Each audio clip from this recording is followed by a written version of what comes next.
You can't release what you refuse to name. When you name it, it interrupts that autopilot and it just creates a little space between you and the reaction. And that space is power.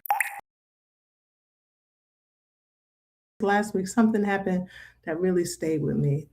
And I was in a training at work and we were doing introductions, nothing unusual. Then one of my colleagues started talking about me, unprompted, unsolicited. And he said, Teresa is like water. She just flows and she shows up with such inner calm. I've never seen anything like it. And I just sat there. I was like, period. Because he wasn't just describing my personality, he was describing my practice. And that calm didn't come from having less responsibility, it came from working on what's happening inside me.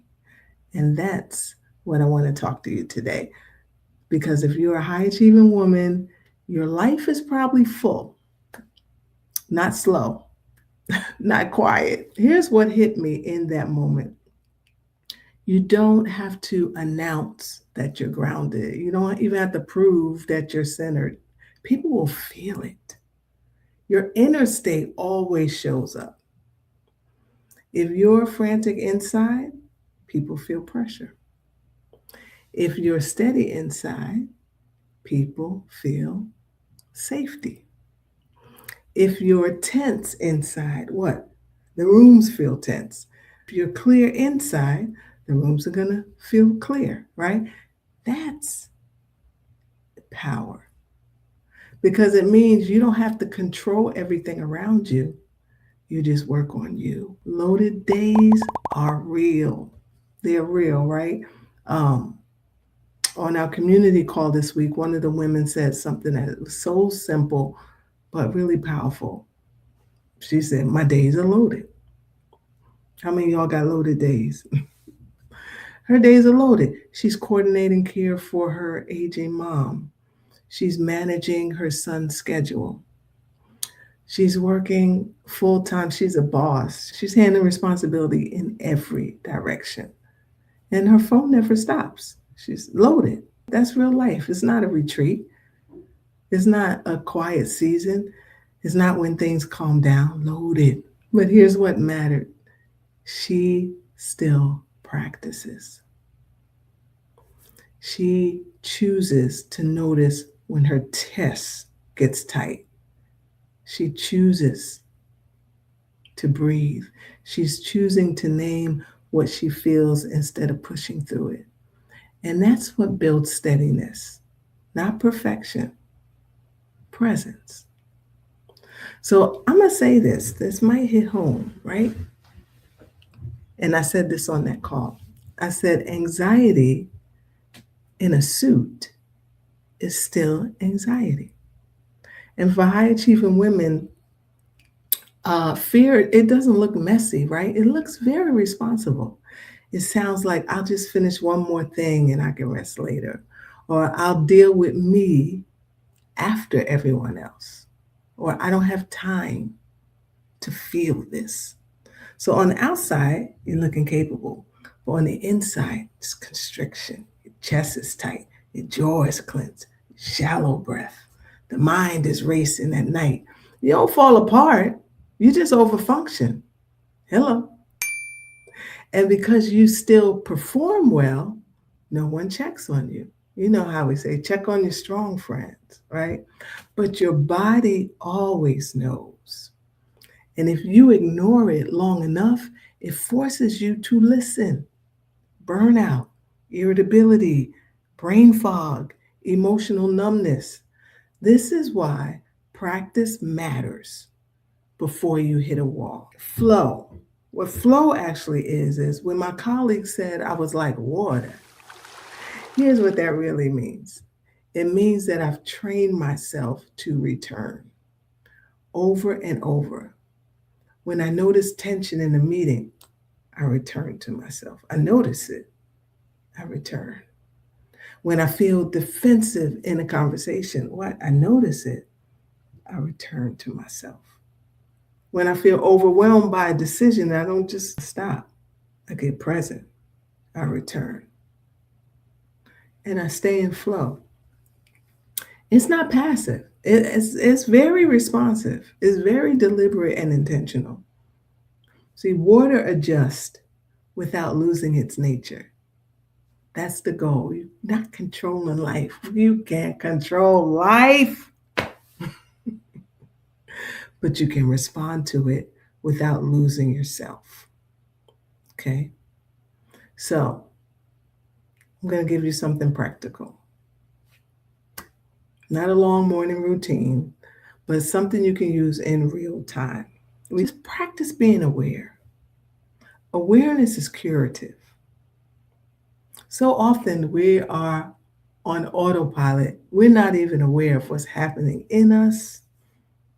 We just keep pushing. We just do what we got to do. We make it happen. But I want you to practice being aware and notice. When you notice tension, stop, just pause and just quietly name what's happening. I'm rushing, worrying, planning, overwhelmed, defensive. Just one word. Just stop and notice it and just say that one word in your head to yourself. That's it. You're not trying to fix it. You're definitely not going to judge it.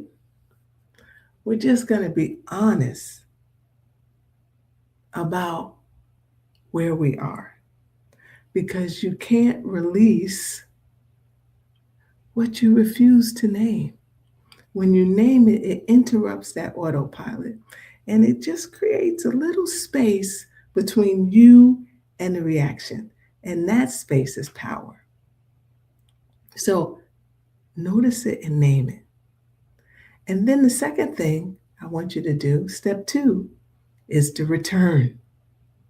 Return. Bring yourself back into your body for about 10 seconds. Just put both feet on the floor. Take one slow breath in and out and just fill your lungs with your breath and actually feel the breath. Notice a sound in the room. Like I can hear the humming in the background right now. Notice one sound in the room. You're not trying to calm down. You ever had anyone say, calm down, calm down? That's the worst thing you could do to someone. Calm down, calm down. That doesn't help me telling me to calm down. You're not trying to calm down. Really, you're just reminding yourself, guess what? I'm here. Boots on the ground, centered, here. I'm here now. And I'm safe. I'm present. That's what you're doing, a reset that will shift your nervous system. And it shifts your tone, it shifts your response. Okay? And then the last thing, step 3, is just to take one step. Ask yourself, what is mine to do right now? Not everything, right? Not the whole week thing. What's one thing? Is it one email? Is it one conversation? Is it one task? Give us this day our daily bread. You know what I love about the story of the children of Israel when they were wandering around in the wilderness and God sent them manna from heaven. They could only get enough for that one day.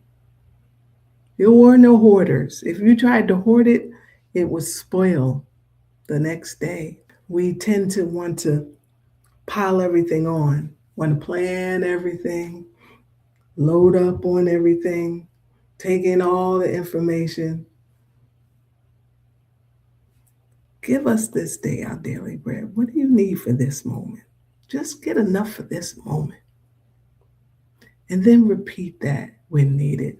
That's how steadiness is built. Tiny returns, tiny returns over and over.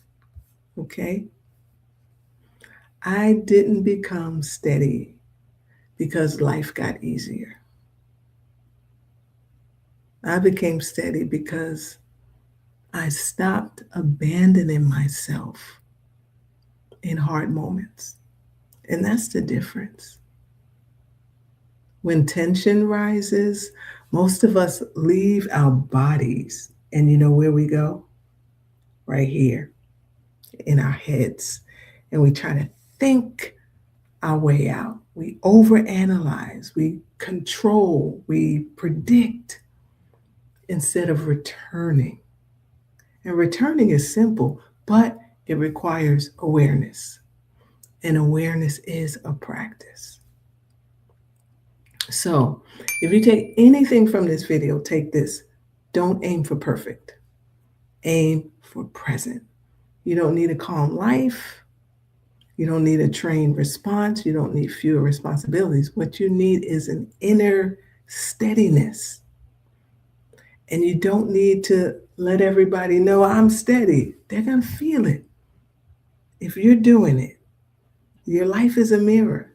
Your inner world reflects your outer world. So they'll feel it, especially in loaded seasons when everything is loud, especially when everyone else is reactive. That's true leadership.